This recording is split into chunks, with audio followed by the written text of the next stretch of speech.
Hello everybody, it's Natasha, Croydon Vision. I'm going to be introducing Ronnie, who will be discussing income maximisation and finance. So sit back, relax, and I'll be here to take any questions, and I'll relay that back to Ronnie as well. Alright, so I hope you all enjoy the session. Okay, we're going to start now. Hi, I'm Ronnie Marsh. I'm from South West London Law Centres. I hope you can all hear me okay. So I'm going to talk... hi Ronnie, sorry, you've just come on live. Could you just start again, please? Okay. Hi, I'm Ronnie Marsh and I'm from South West London Law Centres. I hope you can all hear me okay.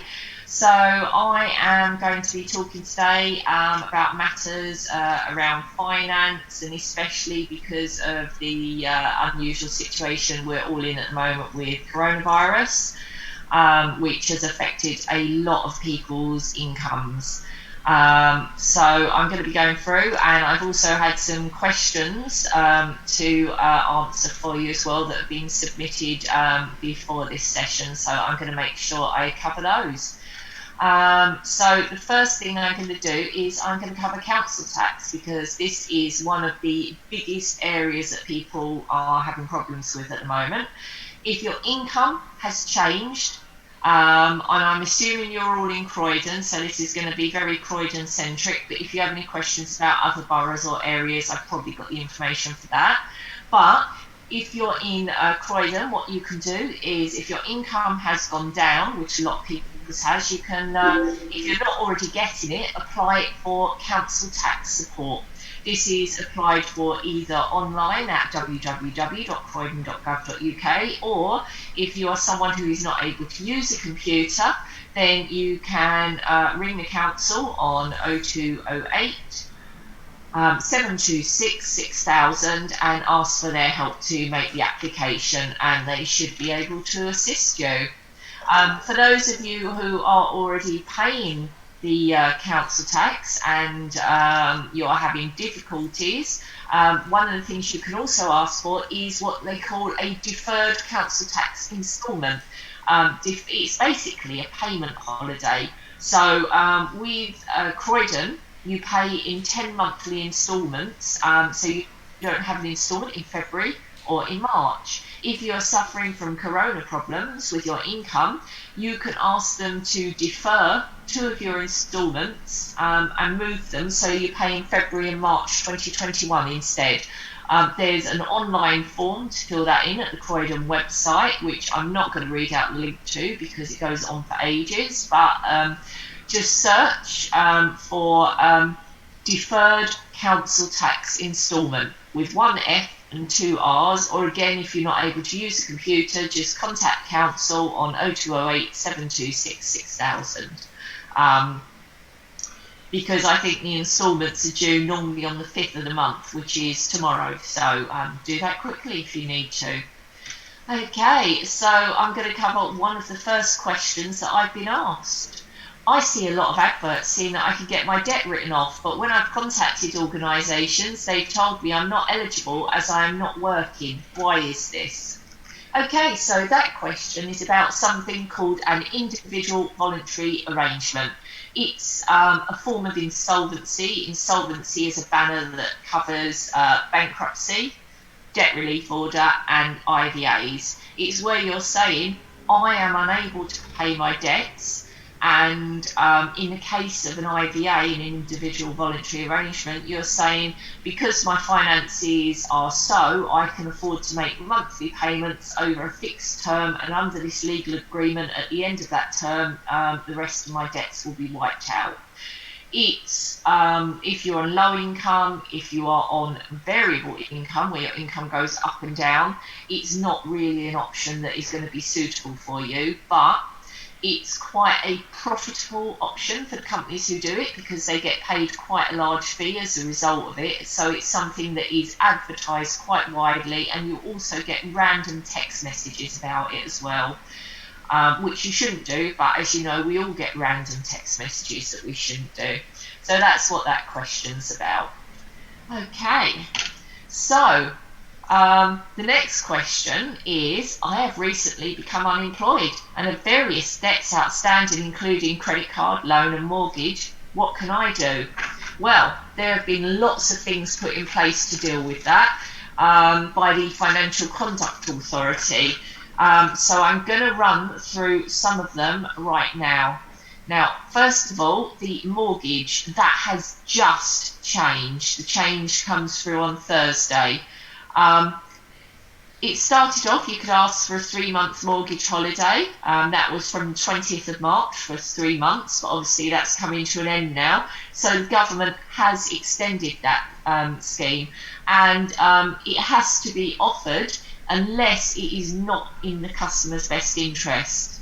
Now, it should not affect your credit rating according to the government, but it is possible that it may do in the future, because you can see, for those of you who've ever read a credit report, you can see the months in which a payment has not been made. But it's better than missing payments, defaulting on it. At the end of the payment holiday, your mortgage instalments are likely to go up because the term of your mortgage is not extended, so you have to pay back that money, and during the holiday the interest will not be suspended. So there are downsides to it, but I mean, it's better than losing your property, so there are upsides. So let's have a look at credit cards. Well, there's again, by the Financial Conduct Authority, there has been a 3-month payment holiday that you can apply for. That scheme came in on the 14th of April, so that's still running at the moment, and of course, if things continue, that may be extended. Your cards must not be suspended. You can pay either nothing, or some of the companies ask for a token payment of £1 per month. The interest will still be charged, and it may be that your repayments will go up afterwards.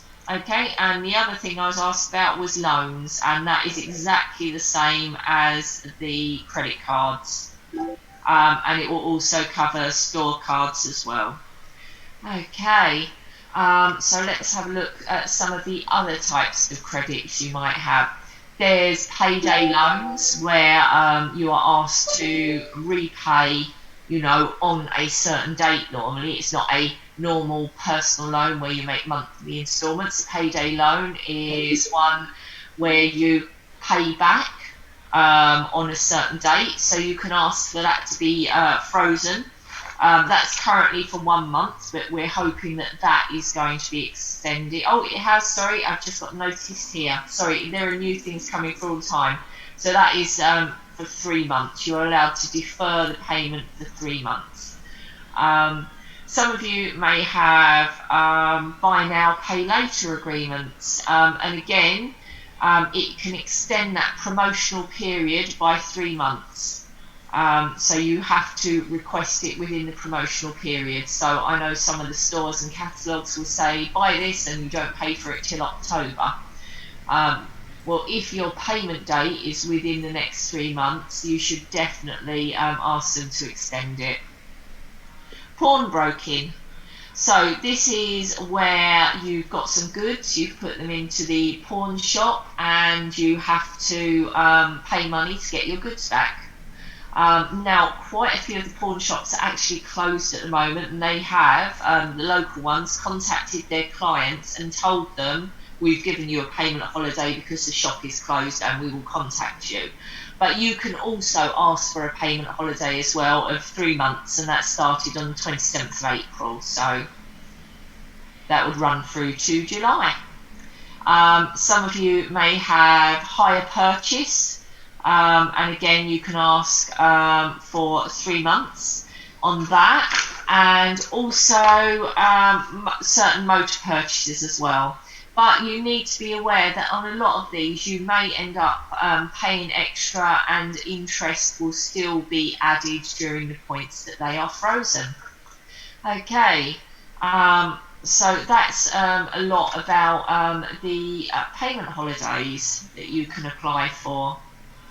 So I'm going to move on to my next question now.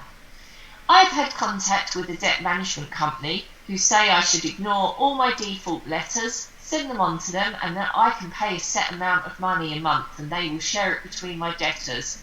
Can I rely on these kind of companies? Well, first of all, let me tell you, debt management company, when you've been assessed for your debt options, if you have certain situation and a certain amount of money spare per month, this might be an option that you consider. It's where you pay one monthly payment to a debt management company, and then that company spreads it between your creditors on what's called a pro rata basis. That means evenly divided. I think it's Latin. If you have total debts of, and I'm going to make this very easy, £10,000, and you pay £50 a month, then if you owe £1,000 to one of the creditors, that's £1,000 of your debt. They'll get £1,000 of the payment. So they get a 10% of your payment. So 10% of £50 is £5 per month. And so that's dividing it evenly. You get the percentage of the money that's being paid for the debts as per the percentage of the debt you are owed. Now, there are two types of debt management plan companies. So the second part of the question, can I rely on these kind of companies? That depends on which company you're with. Okay? Whenever you go with companies, you should research them first of all to see if they're a reliable company, if there are lots of complaints about them on the internet. And then you've got a third thought that you need to have when you're looking at entering into a debt management plan. Are you going with a company that will charge you a fee for providing this service, or are you going with a company that's going to do it for you free of charge? That's because there are companies that offer it free and there are companies that will charge you for the service. So this one should be an easy question. Should I use a company that's going to charge me, or should I get it free of charge? And of course, as a debt advisor, I would always recommend getting something free of charge rather than paying for it. Okay, so I'm going to move forward and look at gas and electric now. Ronnie? Oh, go on. Sorry to interrupt. I just have a question from Danielle. She just wanted to know if it's possible to apply for payment after the July period. If anyone's able to apply for payment holidays after July. I will have to answer that with I don't know. Yeah, okay. Because the government is changing things quite a lot at the moment. So the mortgage scheme has just been changed to give you an extra 3 months.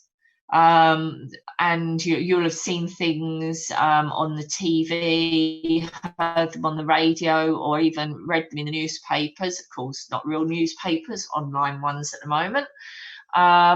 Saying about the furlough schemes, that their rules have changed. So for people who are taking a furlough from their employer, those schemes have changed. The self-employment income support scheme, that's just changing as well. So everything is in, this is really new, this situation, because we haven't had a pandemic for 100 years, and hopefully not for another 100 years after this, so I don't have to worry about it. But it's a new world, so things are changing constantly. I would say that if you want to keep up with the changes, one of the best things is Martin Lewis from moneysavingexpert.com, www.moneysavingexpert.com, and he's all over the TV nearly every day at the moment, telling you the latest changes that are happening, the latest things you can do, the latest help available. So he has been absolutely fabulous. I often find that once I get it on board, there's another change coming through. So this is absolutely unprecedented. I have never been through a situation before like this in 20 years of giving advice. The answers to a lot of the questions are possibly, because the rules are still being made. Is that helpful? Yeah, thank you very much, Ronnie. And Martin Lewis, he's brilliant. I do follow quite a lot of his feeds. So thanks very much. Okay, brilliant. So let's have a little look at gas and electric. And again, I'm going to quote Martin Lewis here because on his website, and I'm just scrolling down to my link to it, he has got some help for people with prepayment meters. Now, as you know, a lot of people in Croydon are on prepayment meters because of the type of properties they're in. So people are really struggling to top up their meters and also being able to afford top ups with the situation they're in.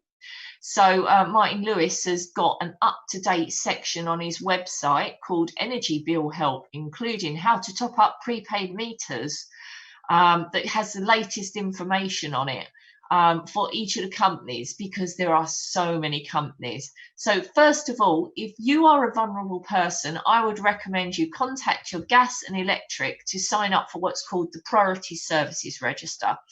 Now, that is where you are notified for certain free services, like if there's a power cut, they will contact you beforehand. If there is a power cut, which is not one they know about, they can give you alternative heating facilities. If your supply is interrupted, make sure that you have safe arrangements if you have health equipment or need to use electricity because of your health problems or disabilities. And also, if you are on a prepayment meter and you have certain disabilities that mean it's very difficult to use, they may, although not at the moment because they're trying not to enter people's houses, but in the future arrange for you to be moved off a prepayment meter and onto a normal reader. And if you can't read your own meters yourself, they will put you on the meter reading services so that someone will read it for you. Okay, you've also got help if you are at the moment having problems getting money onto your meter, because a lot of people are having problems actually putting money onto their meter, and they go through every company and what they're doing for their people on prepayment meters. They give you telephone numbers you can call and links to the website. So, for example, EDF. Okay, EDF, obviously, all the companies say if you can't top up your own meter, please get friends and family to help. But as we know, that is not always possible. So EDF have said they can deliver preloaded cards and keys to people who need to self-isolate and can't top up their meters, and will reclaim this money off your meter at a suitable rate later on. Okay, again, the same with E.ON. Empower is increasing people's emergency credit. So, you know, when you go past the zero, you go into the emergency. Empower's been increasing people's emergency to £45 to give them more time. So there are so many gas and electric companies at the moment. So they've all got everything on there. And then they've got some of the standard electric companies for people who are on a normal meter where you pay monthly or you pay quarterly. And a lot of the companies are allowing you to repay over longer periods, allowing you to have lower repayments, offering alternative ways to pay, even delaying bills for some of them for the date your payment's due. So again, they've got a breakdown of each company.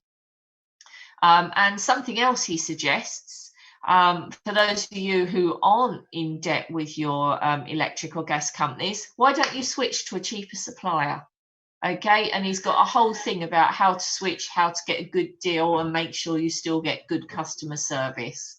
But if you're not someone who's good at using the internet, don't worry, because as well as Martin Lewis on his online moneysavingexpert.com, you've also got the Money Advice Service, who have actually got a telephone helpline, which is 0800, and I just got 138 7777. So you can actually ring them up and you can talk through all of this. And this is the Money Advice Service. This is the government service that give free financial information. Okay, and they can help with that if you're not able to use the internet. So it gives you multiple options. Okay, and what about if you've got into a lot of trouble and you can't afford your gas and electric bills? Well, number one, I run the local free debt advice service in Croydon. So I would say, if you're having problems with your finances and can't afford to pay your bills, why don't you contact us? We offer an appointment normally within a week or 2 weeks, or quicker if you've got an emergency, and you'll get an appointment either by telephone or by video call with one of our fabulous advisors who will go through your situation, look at savings you can make, look at options for dealing with your bills, and help you through that situation. But obviously, I'm aware that some people want to do things themselves. So if you can't pay your gas and electric, let's have a look at what you can do. Now, certain companies, they will do grants. A grant is money from a charity that you do not have to repay. The main ones offering grants are E.ON, npower and EDF. And they are through a website called www.lets-talk.online. You've got British Gas at britishgasenergytrust.org.uk, and you've got Scottish Power, which have the longest link ever. So you just have to put in Scottish Power Hardship Fund and it will take you to the page.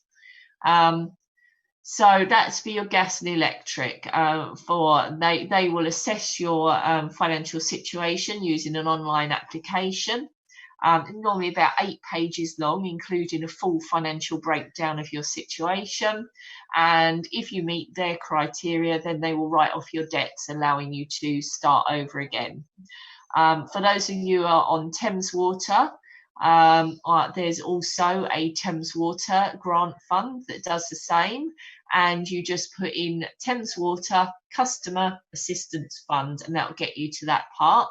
And for those of you who are, because we're on the border of Thames Water and SES Water, so some of you will be SES Water. For the SES Water customers, you are also under Thames Water for your wastewater. So whilst you can't get the whole bill wiped out, what you can do is you can get your wastewater part of the bill written out. And there'll be a very, very small few of you that are under the service called LEAP.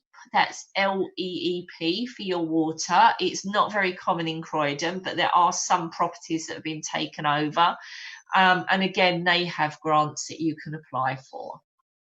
Okay, so I'm going to quickly roll back because I've got another question that's come through that I'm going to look at. So, what are the pros and cons of registering myself as bankrupt? Wow. Now, that is a question. I will tell you that when I am recommending to someone that they go bankrupt, I normally have an hour-long appointment where I go through the pros and cons of it. So that is a very big question. So let me cover some of the main points that might come up. If you own properties and you go bankrupt, even if you're living in that property, you are very likely to lose your home. If you have very expensive items, lots of people have expensive cars, jewellery, and maybe some of you have luxury electrical items as well, giant TVs, Macs and things like that, game things that belong to you. Then again, you can lose those if you go bankrupt because they can be taken by the official receiver who's in charge of bankruptcy and used to pay your debts. Obviously, a lot of you are not expecting people to die, but if someone dies and leaves you what we call a windfall, an inheritance, unexpected money, and that's within the 1 year period after you go bankrupt, then you could lose all that money as well because you're under the rules of bankruptcy. It's called the period before discharge for 1 year after the date you go bankrupt. So those are some of the big hiccups. And with cars, if you have a car, but they don't feel that you are someone who needs a car, for example, if you live somewhere where the public transport will do just as well, they may insist that they don't allow you finances to pay for your car, and they also may insist your car is sold. But the pros of bankruptcy, I mean, they are fabulous. Do you owe lots of money and you can't afford to pay it? Go bankrupt, and most types of debts are written off, and it removes the pressure from you. So the pros are the nice obvious ones. There are certain debts that aren't written off through bankruptcy. For example, court fines for criminal acts, child maintenance, child support, certain debts that you might have accumulated that are marked as fraudulent. Social fund loans are not written off, but the new style universal credit advance payments are. I think the most difficult thing about bankruptcy and the hurdle that people have to overcome is the cost. It costs £680 to go bankrupt. And if you have debts in joint names with another person, unless that person also goes bankrupt, although the creditors can't chase you, they can chase the other person. So, it's really expensive. I think that is the biggest pro to bankruptcy. There's a campaign at the moment which is going forward, because in Scotland they've reduced the fees. A lot of things are better in Scotland, although not the weather at the moment. But in Scotland they've reduced the fees. I think it's to about £200. So there's a campaign, in England and Wales, to try and get our fees reduced as well. I say these things take time, but things are suddenly happening at the moment, so it's possible it might be quicker. Okay. I have a question that's come through, Ronnie. Yeah. So someone wants to know, if you are on benefits, can you register as bankrupt? Oh gosh, yes, absolutely, no problem. Can you afford to pay to go bankrupt? That's the problem. Okay, lots of people on benefits go bankrupt, no issues at all. If you go bankrupt and you're not working, there are less problems than if you're working, because number one, your employer might have a contract in your employment contract that says you can't work here if you go bankrupt, so you could lose your job. If any of you are MPs or councillors, if you go bankrupt, you can't be an MP or a councillor until after your discharge period is over, normally 1 year, but you can still vote. Brilliant, thank you. Thanks, Ronnie.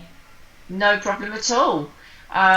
So one of the other questions I've had is, can I work whilst on benefits? If you are on benefits, not as someone who is unfit to work, but if you're on benefits just generally, yeah, you can work. Will you be better off working? That's a slightly more difficult question. If you're on universal credit, quite often you will be better off if you rent, because on universal credit, they do not take all of your wages into account. So on universal credit, first of all, they have things called a work allowance. So for the certain people, if you are single or a couple, and you have either children or are rated as limited capability to work, and if you're on universal credit, you'll know what that is, they will ignore the first part of your wages.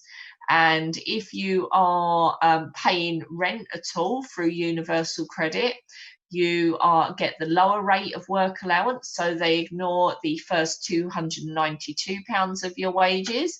If you don't have any help with rent, or mortgage, then they will ignore £512 of your wages. Okay, and then, so that say you earn £1,000, they take the first £292 off. Quickly getting a calculator. So they are only counting the first £708 of your wages as income, and then they say, right, okay, we won't even count all of that. We'll only count 63% of that. So they, out of your £1,000 of earnings, they would only take £446 of that into account as income. So under universal credit, most people are better off working. If you are on other benefits, the rules are much more complicated at the moment.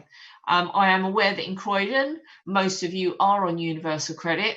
If you are on employment and support allowance as unfit to work, you have to get permission from your work coach to work under the permitted work rules. So again, a bit complicated. But under universal credit, most people will be better off working, even if they're just working a bit. Some of you will get work allowances, ignoring part of your wages. Some of you won't. But all of you will only have 63% of your income taken into account, because the government is very focused on people being better off working. Okay. So, will the government still provide budgeting loans? Yes, they're not called budgeting loans anymore. They're part of the universal credit, if you're on universal credit. So you'll have your online journal. I'm just looking up exactly what they're called. I think they're called a budgeting advance now, and you can apply for them through your online journal. The Citizens Advice have got some excellent information on that. They tell you exactly what they can cover: a one-off item, replacing a broken fridge, freezer, etc. I will tell you, if you have broken white goods, there are grants you can apply for, which we're going to cover in a minute. So don't go straight for a loan. Work expenses, unexpected expenses, repair to your home, travel expenses, maternity expenses, funeral expenses. And if you're on benefits and you need help with maternity and funeral expenses, you've also got the Sure Start maternity grant if it's your first child, or the funeral grant as well you can apply for. They cover moving costs, rent deposits, and essential items like clothes. You can get a budgeting advance if you're on universal credit. You have earned less than 2,600 in the 6 months before your application, or 3,600 if you're a couple. And unfortunately, the amount you can borrow isn't much, but 348 if you're single without children, 464 for a couple without children, 812 if you have children. And I read all of that information and lots more of the citizensadvice.org.uk website, because they have got excellent information. So you can read up on that for yourself if that's what you're interested in. So let's look at alternatives to getting out loans for if you need things, because I'm all about, you know, getting things as cheap as possible. And if you can't afford them, not borrowing money to pay for them, but more importantly, applying to charities to get helps with them. Okay, so we've got grants. Now, when I want to know where to get a grant from, I know a lot in my head, but I will ask people to work with me while I go through the website, www.turn2us.org.uk. This website is fabulous. And it has a number of questions, and it sort of then tells you on the basis of those questions, hey, you might qualify for this grant. And it's got things on there that you would never even consider that you might be able to get grants for. There's a lot about education, working abroad, so really random stuff, but they also cover the basics, which are fridge, freezers, washing machines, you know, those essential grants that those essential white goods that you need. Okay, so that's really good. Now, if you can't get a grant, then you've also got the Croydon Discretionary Support application that you can make for the same sort of thing. And they will help people if they've already tried to get help in other ways. And yes, they do cover that sort of things. And they also cover moving costs, because I've been asked about moving costs, which was the next question. So yes, you can apply for a budgeting advance, or you can apply for a Croydon discretionary payment for moving costs or getting grants to help with furniture. Okay. Hi Ronnie, thanks for that. I have a couple of more questions that have come through. Okay. First one, we have Maxine. She's asking a question in regards to employment support. So if you are on employment support, do you have to ask your work coach if you can work? Yes, absolutely you do. On employment and support allowance, there's a part of the benefit called the permitted work. And the whole point of that is you have to be permitted to work before you're allowed to do it. So just ring up and have a chat with your work coach or disability coach, whichever ones you've been allocated, and they'll be looking at seeing if the type of work you can do to get you back long term into the workplace, okay, because that's the idea behind that scheme. Brilliant, thank you, Ronnie. And then a second question from Danielle is how much you pay back depending on how much universal credit you are claiming. How much do you pay back for? Does that depend on how much universal credit you're claiming? How much you need to pay back? I believe. For the budgeting advance. I believe she's referring to that. Yeah.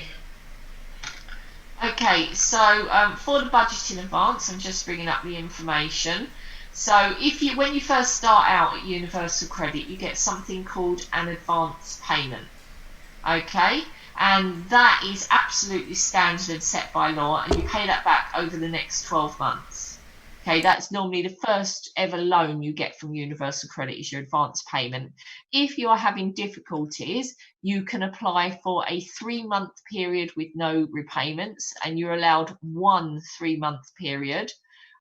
So again, that if you have got an advance payment on your account, that might be something that you need to apply for at the moment. But the budgeting advances through universal credit, now they are slightly different because they are set to be repaid at an affordable amount. Okay, so they're different to normal ones, so they're not at a set rate. They'll look at what they consider affordable, and they're normally, not always, but normally quite reasonable about it. Okay, but you do have to remember that if you've already got a budget in advance, then you can't get another budget in advance until you've paid that one off. So if you're paying it back at a really low amount, it will stop you being able to apply for another one. Brilliant, thanks, Ronnie. Yes, both are happy with your answers. Thank you. Excellent. Okay, so let's move forward and look at some other things. So let's have a look at council tax again. Now, one of the things I come across is people who are not claiming the council tax single person discount of 25% off their bill. And that doesn't matter whether you're on low income, normal income, or even high income. Okay, if you are living alone, then you can claim a 25% discount. And again, through the Croydon website, if you're able to use computers, you just put in council tax per single person discount, and they've got a little online form. Or if not, just ring the council and they can help you to claim on 0208 726 6000. Then you've got council tax exemptions. So the main one I have is the council tax carer exemption. This again is a 25% discount if there are only 2 adults in the household. So if one of the adults is a carer, and they are caring for someone who is not their other half, doesn't matter if you're married or not, and not under 18, not someone they're receiving child benefit for, then they can apply to become invisible, so it qualifies the household for the single person discount. So those are 2 that are just not being claimed very much at all. Okay, how about another discount? What about warm home discount? They look at your last 12 months of income, and if it's under a certain rate, then you can get £140 off your electric bill for the year. This is applied for through your provider. So if you are someone on a low income and you're considering switching to a new supplier, or even not switching, you just need to look at, is my supplier one who offers a warm home discount? So whilst most of the schemes do, like British Gas, EDF, some of the smaller, newer suppliers do not offer that discount. Okay, how about water discounts? Can you get a water discount on your bill? Yes, you can. There are 2 ways you can get it. There is, you have a medical condition and need to use extra water, or have 3 or more children under 19, then you can get what's called a capped bill. However much you spend on water, they cap your bill at a maximum of £395 for the year, which works out at £32.92 per month. And then you've got the other type of discount if you're considered to have a household income of less than 19,565, and also, as well as that, you need to be on certain benefits. They ignore disability benefits when they're counting up your income, though. Then you can apply for a 50% discount on your bill. Okay. And you can ring your water company to get further help on that. How about if you've got a water meter? A lot of us got water meters now. Every time you turn that tap on, you are paying money to use it. Well, if you're a Thames Water customer, they have a part on their website that's called Be Water Smart, and offers water saving devices. So if you go to the Thames Water website, because the link is absolutely gigantic, so they've got a search box. In fact, they've got it, Be Water Smart. And you just click on the link and it takes you, it's right on the front screen. Oh, it makes me accept cookies before it will show me. So it says Be Water Smart, and then you can be water smart. And it's got, did someone say free stuff? You can order freebies. Click here. You pop in your postcode. It tells you what devices you can get. So, for example, if I use my office postcode, which is right in the centre, you can choose a shower save magic valve that introduces air into the water to use less water when you shower, or the same, the water efficient shower head. Unfortunately, they've run out of stock of the kitchen swivel tap, so you don't waste your water and you direct it where you need, or the twin tap inserts, and the saver flush, where you put this thing into your the water tank that comes with your toilet. It's got a name, I can't think what it's called, and it reduces the amount of water you use when you flush, and a shower timer, because if you're like me, you are prone to taking too long in the shower because it's nice, you know, so it's a timer, and it helps you not spend too long in the shower, because showers can be very expensive. Literally water down the plug hole. Okay. Thanks, Ronnie. I just had a question that came through, and it's just asking, is affordability based on the amount of income you have? Followed by another question, can you get a budgeting advance when you are still paying back the first advance payment? Okay, so affordability is based, this is for the Universal Credit Budgeting Advance. The affordability is based on what you have and what you have to pay out. And they have their own in-house assessment on that. Okay, and then what was the second question? And the second one was, can you get a budgeting advance when you are still paying back the first advance payment? Ooh, no one's ever asked me that question before. So, I don't know. I absolutely don't know the answer, and I think it will take a good while to look that up, so I would just ask them. Okay, thank you. Okay, I don't see why not, as long as it's affordable. But yes, I would assume make the application and see what they say. Right, but thanks. remember, before you consider the budget in advance, if you're on a low income, which you're on Universal Credit, you're probably on a low income, consider looking at a grant first of all. Getting a loan, getting something you have to repay should not be your first option. Your first option should be seeing if you can get something you don't have to repay that is not going to have an impact on your finances.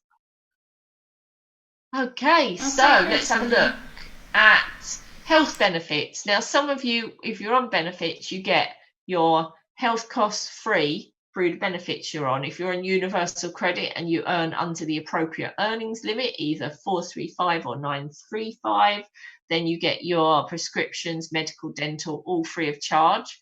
But some of you will have to pay for prescriptions and other things. So if you're still on a low income, you can apply for what's called the NHS low income scheme. Literally pop it on the internet. It's an NHS website, NHS low income scheme. And you can check if you're eligible, and you can now apply online, which you couldn't before. You had to beforehand you had to apply using a paper form, but obviously they don't want you going to get a paper form from your local dentist or chemist or opticians, which is where you collected them before. So they've opened it up for online applications, which is really good. Now, I mentioned switching your gas and electric, but how about you switch everything, okay, to cheaper suppliers? Do not switch your internet at the moment, though, okay, because all I've heard so far is complaints from people who've tried that, because getting reconnected is a nightmare and you do not want any hiccups with your internet. But can you get your insurance cheaper? There's been a campaign going on, and which made what's called a super complaint about it, about the loyalty bonus, which is not a bonus. It's basically, if you stay with a company, when it comes time for renewal, it's always higher when you renew insurances. So if you switch to a new company, you often get a much better deal. Or even if you look up what's available and then ring your existing company, which I did for my car insurance, they said, oh, actually, we can offer you a better deal. But if I hadn't have rung them, I would have been paying 30 quid a month extra, which is outrageous. Better mobile phone deals, home phone deals, TV packages. Do you even need all the packages you have on your TV? So, you know, there are things to look at. And the Money Advice Service, moneyadviceservice.org.uk, has a lot of information on this, or you can ring them on 0800 138 7777. Okay, how about your overall expenditure? You know, are you a takeaway person? I used to be, but now I'm too frightened to eat them. So that's saving me money. Are there other ways you can save money? There's a couple of really great websites out there that you can look at reducing your expenditure on. Moneymagpie.com is one of them, which offers lots of ideas for saving money, and it's got lots of targeted ideas. So when you go on there, it's parents, over 50, students, unemployed, etc.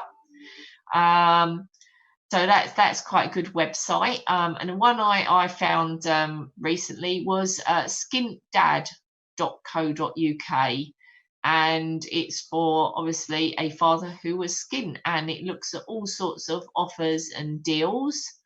And again, of course, moneysavingexpert.com. I'm quite a fan of Eat Well for Less, which is a BBC programme. So not if you haven't got a TV licence. And there's another BBC programme, Clever About Cash. There's lots of programmes on Channel 4 about saving money, eating cheaply. There's the BBC ones, Shop Well, Save Money. There's all sorts of programs like that. So just having a look at about your overall expenditure and seeing if there's ways you can save money. And how about looking at training yourself to get better at finances? Moneysavingexpert.com have just opened a new university course. And university, that's always a scary word, but it's very easy to do. Where you can study their Academy of Money online, absolutely free of charge, to get your finances under control and learn to always get the best deals. I haven't tried it yet because it is that new, but I have recommended it to several people to give it a go and let me know what it's like. You get the course completely free of charge. It's not about getting a certificate or qualification. It's about enhancing your knowledge so you can do the best for yourself and your money. How about ways of raising money? Do you have a spare room? You could rent a room. Just on other benefits, renting a room will affect your benefit income. But on universal credit, by a strange quirk of fate, money from renting a room does not count as income. Obviously, your bills will go up. There'll be another person living there, and your help with council tax will be affected. But it could be a great way to bring money into the household. And if you are afflicted by the bedroom tax for being considered to have an extra bedroom, that might be a way to raise money to counteract that. Some of you who live near the station might have a parking space out the front that you could rent to people to use, so that they can park right near the station. Or you might even have a garage. I know there are not that many garages in Croydon. Or you might have things sitting around that you don't need at all, that you could just put on somewhere like you've got Facebook local groups where people have buy or sell groups. You could put it on there. And again, that's something for the furniture. So I just got a brand new wardrobe, which was new to me, not new to the person who had it before, but it looks absolutely fine for 20 quid. And I got a new table and chairs for 15 quid from my local buy or sell Facebook group. I had to go and collect it, but I don't like paying for stuff, so it was absolutely fabulous. And when the charity shops reopen again in the future, I will go back to getting as many of my clothes and other things that I need from those as well. So it's all about not spending money, saving money for what's important. Brilliant. That's quite good advice there, Ronnie. I have a couple of more questions that have come through. The first one's from Mary. So Mary is over 80. She's had her gas boiler for 15 years, and she's been standing. She has a standing order to British Gas for breakdown and service once a year. They were supposed to come to her at the end of March, and they cancelled. Can she get her year's money back for a free gas boiler? Okay, so British Gas Boiler Service, they are, Mary over 80 will be considered a vulnerable person, so they will not come out and visit you at the moment. If they are going to come out and visit you once the problems are over, that's fine. But if your boiler is broken at the moment and they're not fixing it, you have a very valid reason for having a complaint. So my parents also have boiler insurance, and they are not being visited at the moment, which is good. I don't want any people going into their homes. So you have two types of issues. One, are they doing the right thing and not coming into your home during coronavirus? Yes, because they will have been in lots of other people's homes and you don't know what sort of germs they're covered in. But if you have a broken boiler, that's another issue, because they have to deal with that under the terms of the contract. Okay, and if you can ask for refunds, compensation. Now, it all depends on the contract that you have signed, and we are very lucky at the Law Centre, www.s for sugar, W for whiskey, L for Lima, C for Charlie.org, SWLLC.org. We have a consumer advice service. So I would say, if you're not happy and British Gas do not resolve it the way you want, why not contact our consumer service and book a one-off advice appointment with one of our people to discuss what actions you can take. You can also ring in on 0208 767 2777, leave your name, your number, the company you want help with, and that it's for consumer, and they will ring you back within a day or two and get you booked in. Brilliant, thank you for that. And the second question is, would NHS low income be available if you are from an EU country and claim benefits from that country? Wow, that's an incredibly difficult question. I don't know, but I'm pretty sure that they've got a telephone number. So let's have a look, and I would say give them a call. Contact us. I'm just bringing up their telephone number online now. Oh, they've got a text phone number. Have we got a telephone number? Yes, here we go. Open from Monday to Friday, 8 till 6, and Saturday, 9 till 3. Ring them on 0300 330 1343, and they should be able to answer your question. Brilliant. Thanks, Ronnie. Okay, so the only other thing that I need to cover is for the self-employed. At the moment, because of the self-employment income support scheme, they have got some supported webinars that you can join if you have a self-employed business, because self-employed businesses are going through hell at the moment, a lot of them. So they're actually on YouTube, and you just pop onto YouTube, and they've got their own HMRC service on there called, and I'm trying not to make it play. If you type into YouTube support from HMRC, I think it takes you to the right place. Let's just double check that. Yes, it does. And you can see that the webinars are branded as being from hmrc.gov.uk, and it's got a whole series of webinars that were recorded that you can listen to, so you can get information. Okay, and that was the last thing that I had on my list of things that I felt I should tell you all. So are there any other questions, Natasha? I think that was it. Yeah, you've answered all the questions that came through, Ronnie, so thank you very much. No problem. Well, I'd just like to end by saying that if any of you are having money problems at the moment, you're having problems paying your bills, you've got credit cards you can't afford, you've got other finance problems, don't hesitate to ring into my team on 0208 667 9252. It's an answer phone because we're all working from home, but we will pick up your name and your number and call you back, normally within 24 hours, to get you booked in. Or you can contact us through our website, which is www.s for sugar, w for whiskey, l for lovely, c for charlie.org. And you can get an appointment to speak to an advisor who will go through your finances in detail with you. And the only criteria for our service is that you have a bill or a debt that you cannot pay. So not a very high barrier to jump over, and it doesn't matter if you live in Croydon or not. Okay? Brilliant. Well, thanks very much, Ronnie. It's been a pleasure having you once again.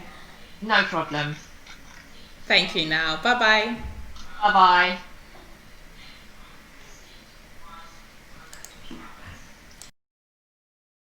Be right back.